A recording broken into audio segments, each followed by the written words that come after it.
Oke, belakangan ini kita sering banget kan ngelihat fenomena kemarahan publik di internet gara-gara sebuah video viral. Nah, daripada kita cuma ikut-ikutan emosi atau sekedar jadi pengamat pasif yang cuma nge-scroll timeline, hari ini kita bakal lakuin sesuatu yang beda.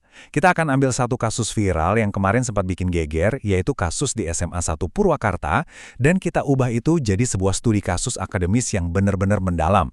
Ibaratnya nih, dari yang tadinya cuma sekedar viral, kita jadikan variabel. Kita bakal bongkar habis fenomena ini pakai kacamata ilmiah buat nyari tahu akar masalahnya sebenarnya ada di mana sih. Sebagai titik awal, kita taruh dulu ya emosi kita, dan mari kita lihat fakta-faktanya secara netral. Jadi ada sebuah video yang tersebar luas. Di situ beberapa siswa kelihatan lagi ngejek dan bahkan ngasih gestur jari tengah ke guru mereka sendiri. Berdasarkan keterangan resmi dari Dinas Pendidikan Jawa Barat, kejadian ini tuh berlangsung tepat setelah jam pelajaran selesai. Pihak sekolah sebenarnya responsif banget, mereka langsung manggil siswa-siswa yang terlibat beserta orang tua mereka buat dikasih pembinaan, dan ujungnya para siswa ini udah ngaku salah dan minta maaf secara publik. Nah, fakta-fakta inilah yang bakal jadi baseline atau variabel konstan kita. Pas video itu baru pertama kali muncul, jujur aja, reaksi naluriah kebanyakan orang, dan mungkin kalian juga, pasti langsung mikir, ini mah paling cuma kenakalan remaja biasa kan? Dan wajar banget sih mikir gitu. Memang gampang banget buat kita ngelabelin tindakan ini sebagai perilaku impulsif anak muda zaman sekarang, terus ya udah tutup buku. Tapi coba deh sesekali kita putar cara pandangnya. Gimana kalau kasus ini benar-benar kita teliti secara akademik? Daripada berhenti di label kenakalan remaja, mending kita pakai topi peneliti kita sekarang. Kasus ini tuh sebenarnya ngebuka kotak Pandora tentang perubahan budaya, pola komunikasi, dan krisis respek yang lagi terjadi di institusi pendidikan kita. Jadi kalau fenomena ini diangkat jadi topik skripsi atau tesis, kira-kira apa aja sih yang bakal kita temuin? Ini dia silabus mini kita buat analisis kali ini. Kita bakal bedah satu peristiwa tadi lewat 4 perspektif ilmu, komunikasi, psikologi sosial, hukum, dan pendidikan. Langsung aja kita mulai. Yang pertama, perspektif ilmu komunikasi tentang etika digital. Coba bayangin judul ini tercetak tebal di sampul skripsi atau tesis. Perubahan etika komunikasi siswa terhadap guru di era media sosial. Keren kan? Nah, lewat kacamata ini, kita tuh lagi ngamatin gimana media sosial ngebentuk ulang cara anak-anak sekolah berinteraksi. Ruang digital ini seringkali ngasih semacam keberanian palsu buat mereka ngerendahin figur otoritas. Sesuatu yang jujur aja mungkin gak akan kepikiran buat dilakuin sekitar 10 tahun yang lalu. Terus teorinya pakai apa dong? Kita bisa banget pakai kerangka komunikasi bermediasi komputer atau pendekatan interaksionisme simbolik. Ini tuh kerangka akademis yang ngebantu kita nganalisis gimana sebuah budaya, dalam hal ini budaya digital, bisa mendegradasi yang namanya komunikasi interpersonal. Teori-teori ini krusial banget buat membedah di titik mana sih batas tipis antara bercanda sama teman tiba-tiba berubah drastis jadi sebuah penghinaan terhadap otoritas. Buat kalian yang pengen neliti ini, metodologinya bisa beragam. Bisa mulai dari analisis isi dari konten video viral itu sendiri, terus lanjut ke studi kasus observasional, sampai turun langsung buat ngelakuin wawancara mendalam sama siswa-siswanya. Ingat ya, tujuan utama riset komunikasi di sini tuh bukan buat ngehakimi, tapi benar-benar buat ngeobservasi pergeseran fundamental dalam cara generasi sekarang ngebangun relasi sosial mereka.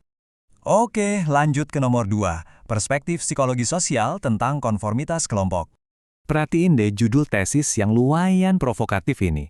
Pertanyaan paling krusial di ranah psikologi soal kasus ini adalah, kenapa sih seorang siswa itu berani banget ngelakuin tindakan ekstrim kalau lagi bareng-bareng di dalam kelompok? Padahal aslinya, kalau sendirian, mereka nyalinya ciut dan nggak bakal berani. Sebenarnya apa yang terjadi sama kontrol emosi dan empati mereka pas lagi ngumpul? Nah, disinilah teori konformitas Ash ngasih jawaban yang masuk akal banget. Bayangin besarnya tekanan dari circle atau teman sebaya. Kebutuhan remaja buat diterima atau dianggap sama kelompoknya, itu seringkali ngalahin common sense dan penilaian moral individu mereka sendiri. Kalau kita gabungin ini sama teori pembelajaran sosial dan perkembangan moral dari Kolbrek, kita bakal ngelihat dengan jelas di mana tekanan peer group ini sukses melarutkan empati seorang anak terhadap gurunya. Buat ngebongkar dinamika psikologis yang kompleks ini, langkah risetnya bisa dimulai dari wawancara psikologis yang presisi, terus observasi langsung gimana sih perilaku mereka pas lagi di dalam kelompok, dan terakhir nerapin analisis data mixed methods. Kenapa harus sekompleks ini? Karena guys, perilaku groupthink kayak gini itu nggak pernah muncul tiba-tiba dari ruang hampa. Itu semua hasil bentukan dari lingkungan sosial dan fase perkembangan remaja itu sendiri. Masuk ke area yang ketiga, perspektif ilmu hukum. Khususnya soal perlindungan guru. Wah, ini sih topik skripsi hukum yang benar-benar lagi urgent buat dibahas. Dari kacamata hukum, kita tuh dihadapkan pada pertanyaan serius. Apakah penghinaan di ruang digital yang jelas-jelas terekam kamera kayak gini pantas dapat sanksi formal? Dan seberapa jauh sih sekolah secara hukum punya wewenang penuh buat ngedisiplinin siswa yang udah lewatin batas itu? Inti perdebatannya tuh ada di sini nih. Di mana coba garis batas yang misahin antara ya udahlah, namanya juga kenakalan remaja, dengan pelanggaran etik atau bahkan pelanggaran hukum yang sebenarnya. Nentuin batas ini tuh vital banget, karena dari sinilah kita bisa nentuin jenis intervensi yang paling pas. Apakah harus sanksi tegas atau sekedar teguran biasa? Kita lagi ngomongin titik temu antara hukum pendidikan sama etika cyber. Peneliti hukum biasanya bakal pakai pendekatan kayak penelitian yuridis normatif atau analisis kebijakan sekolah. Tapi ada satu hal yang pengen banget saya highlight di sini, yaitu poin terakhir, restorative justice atau keadilan restoratif. Hukum pendidikan yang ideal itu bukan cuma sekedar nyari pasal buat ngehukum pelakunya, tapi lebih ke gimana cara membina dan memulihkan kembali relasi sosial yang udah terlanjur rusak di sekolah tersebut. Terakhir, nomor 4. Perspektif ilmu pendidikan soal krisis karakter. Coba kita resapi judul ini. Krisis etika dan disiplin siswa di era digital. Ini bikin kita mikir keras. Kenapa sekolah? Kenapa justru institusi yang secara khusus didesain buat jadi ruang utama pembentukan karakter malah jadi tempat terjadinya krisis penghormatan yang lumayan parah ini? Apakah jangan-jangan sistem pendidikan karakter kita yang mulai melemah? Jantung permasalahannya itu sebenarnya ada di pendidikan karakter dan yang namanya hidden curriculum atau kurikulum tersembunyi. Ini tuh nilai-nilai dan norma tak tertulis soal gimana kita harus saling menghargai. Masalahnya sekarang, konsep-konsep fondasional ini lagi nabrak keras sama etika digital modern dan juga perubahan drastis dalam cara orang tua ngasuh anak lintas generasi. Kalau mau neliti dari sisi pendidikan, metode observasi budaya sekolah dan wawancara kualitatif sama guru dan siswa itu bakal jadi senjata utama. Kita harus gali langsung dari akar masalahnya pakai analisis pedagogi kritis. Karena pada akhirnya, pendidikan itu jauh lebih besar dari sekedar nyetak nilai tinggi di atas kertas ujian. Pendidikan itu pada esensinya adalah tentang ngebentuk di mana seorang manusia memperlakukan manusia lainnya. Nah, kita sampai di bagian akhir, krisis etika dan kesimpulannya.